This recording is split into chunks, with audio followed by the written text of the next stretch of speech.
छगन भुजबळ यांनी शरद पवारांसोबत 1.5 तास चर्चा केली आहे, त्यांची भेट घेतली आहे। दोन्ही नेत्यांच्या भेटीमध्ये मराठा ओबीसी संघर्षावर चर्चा झाल्याची माहिती आहे। तर राज्यातील ओबीसी मराठा वाद शांत व्हावा त्यासाठी भेट असल्याचं भुजबळांनी सांगितलंय।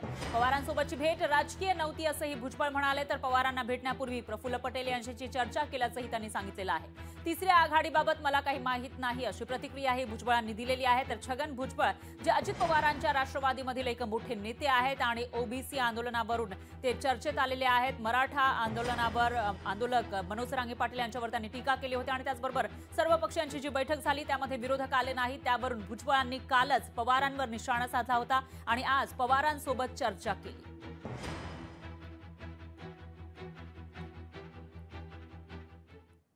प्रश्न सोडवावा, सुटावा ओबीसीचा, मराठा समाजाचा आणि तंग झालेलं वातावरण हळूहळू हे शांत व्हावं हा या पाठीमागचा माझा हेतू आहे। यासाठी अर्थात मी कुणालाही भेटायला तयार आहे।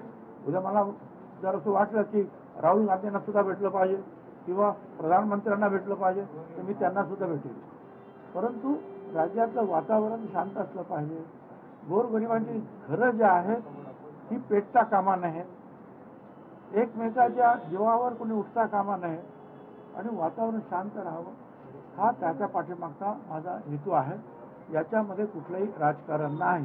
मी फक्त घरून निघताना प्रफुल्ल पटेल यांच्याबरोबर चर्चा केली होती आणि मी त्यांना सांगितले की मी असं पवार साहेबांना भेटायला जातो आहे काय, आणि माझ्याकडची असलेली कागदपत्र सुद्धा मी त्यांना देतो आहे आणि या विषयावर मी चर्चा करणार आहे। या बैठकीमध्ये ते म्हणाले ठीक आहे की जा। तिसरी आघाडी करण्यासंदर्भात कुठेतरी हालचाल सुरू आहे, या अनुषंगाने कुठेतरी मला काही माहिती नाही। धन्यवाद सगळ्यांना। कोण कोणाला भेटावं ही महाराष्ट्राची संस्कृती आहे, भेटू दे, भेटण्याने काय होतं, भेटी लागी जीवा लागलीसी असं सध्या विठ्ठलाची आस असते सगळ्यांना। महाविकास आघाडीमध्ये त्यांचं स्वागत असणार आहे का? त्याचा तो विषय माझा नाही, तो विषय आमच्या आघाडीच्या नेत्यांचा आहे। मला आज आनंद या गोष्टीचा आहे की महाराष्ट्र जे प्रगल्भ राज्य आहे, राजकीय संस्कृतीमध्ये जी प्रगल्भता आहे ती आज भुजबळांनीही दाखवली आणि पवार साहेबांनीही दाखवली। असं रुसून फुगून असे इथे मान करत चालत बाहेर जाऊन असं कधी होत नाही। आपण काही एकमेकांच्या वैरी नसतो आणि आज या दोघांनी मिळून त्याला साफ केलं। मला आनंद आहे की महाराष्ट्राची समृद्ध लोकशाही आणि समृद्ध संस्कृती जिवंत ठेवली, त्याबद्दल मी कार्यकर्ता म्हणून दोघांचेही आभार। मुळामध्ये समजूतदारपणा दाखवणं, याला दुबळेपणा समजणं ही मूर्खता आहे, जितेंद्र आव्हाडांनी समजावं। सरकारी पक्षाने दाखवलेला मोठेपणा, समजूतदारपणा, आपलेपणा याला दुर्बलता समजणं म्हणजे बालबुद्धीचा प्रयोग जितेंद्र आव्हाड करतात असं मी म्हणेन।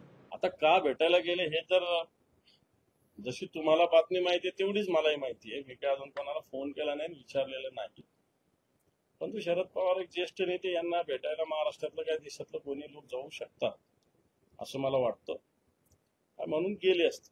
महाविकास आघाडी ऑलरेडी मजबूतच आहे, त्यामुळं या महाविकास आघाडीच्या मजबूतीला कोणी काही करू शकत नाही। लोकसभेत ते दिसलेलं आहे, त्याच्या पुढे पाऊल विधानसभेला महाविकास आघाडीचं राहील। काल खरं म्हणजे छगन भुजबळ साहेबांनी शरद पवारांना एक्सपोज करण्याचा प्रयत्न केला, कारण महाराष्ट्रामध्ये सध्या मराठा आरक्षण, ओबीसी आरक्षण धक्का लागू नये आणि सगळे सोयऱ्यांच्या विषयांवर महाराष्ट्र पेटलाय, तप्त वातावरण आहे।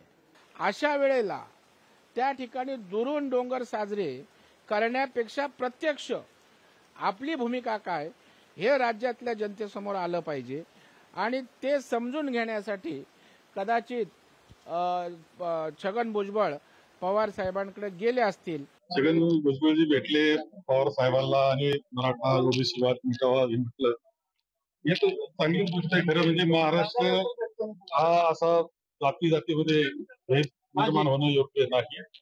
काही प्रश्न असतील सुटले पाहिजे, मागणी असतील मान्य करणं, परंतु त्यामध्ये तेढ पुढे निर्माण होऊ नये ही योग्य आहे।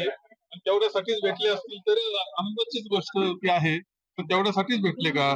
कारण एकंदर आता महायुतीमध्ये बरीच गडबड आहे असं मला समजतं आणि महायुतीचे बरेच नेते आता आमच्या संपर्कात येण्यास सुरुवात झालेली आहे।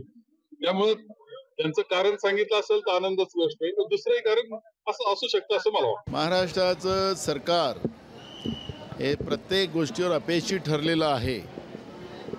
हे आम्ही जेव्हा म्हणत होतो तर आमचा आरोप होता असं तुम्ही म्हणत होतात.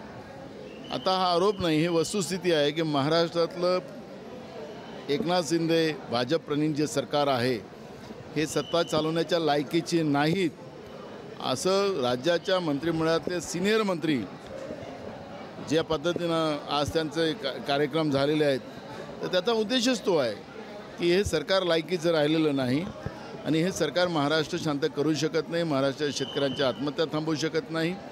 म्हणून भुजबळ साहेब पवार साहेबाकडे गेले असतील असं म्हणून.